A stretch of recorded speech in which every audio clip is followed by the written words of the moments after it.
go to Robb Ellis with a look at your forecast. Some stormy weather in the area? Yeah, and we're going to be watching this because it's a larger scale picture, and I don't normally start with a view this wide, but I wanted to let you know that this is what we're tracking that's going to eventually be here by tomorrow. I'm watching it right now to see what type of mode the severe weather is taking. Is this more of a tornadic threat? Is this more of a severe weather threat? And yes, I know it will change by tomorrow, but we've already seen a lot of severe weather here from Dallas all the way up to Oklahoma City and Tulsa, several tornado warnings, severe thunderstorm warnings. It's often we get this in the springtime, the fall, you often get a little bump in severe weather chance because it's that clash of the seasons going from very warm weather to a bit of a cool down as we look down the road. But watches and warnings are quiet right now, so we just watch the temperatures. And this too will be key in what's going to happen tomorrow. How warm we stay tonight may be a jumping off point tomorrow if we get some sunshine. So we're currently sitting in the 70s, probably going to stay there for the most part. We may dip into the 60s, but if we break into any amount of sunshine, it may boost our temperatures enough to provide a little bit of fuel as that system rolls through. I wanted to walk you through satellite and radar tracker.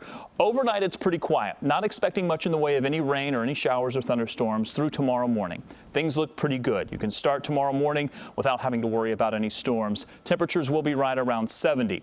I think the cloud cover is going to hold with us, but by the time we get through about midday, it's when that system will start to get a little bit closer, and we may start to see the radar light up.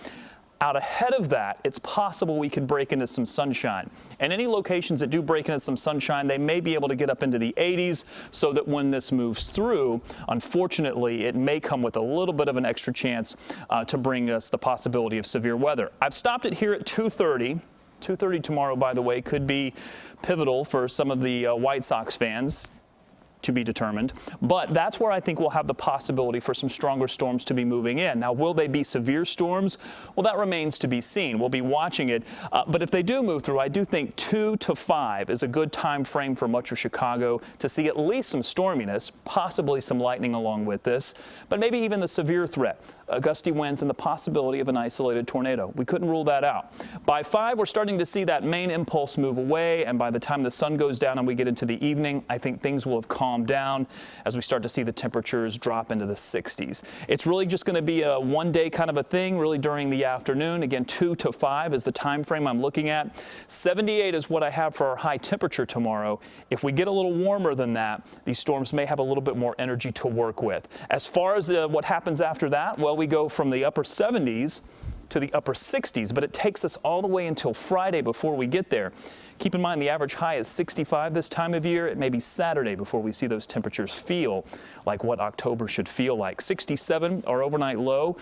48 is what we're expecting for this time of year. Again, it may take us into the weekend. Putting you under alert for Monday because I do think the severe threat is going to be something that we'll have to keep our eye on.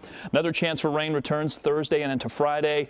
The weekend looks fantastic if you're a fan of fall weather. Highs in the 60s and lows in the 40s. Rob, thank you.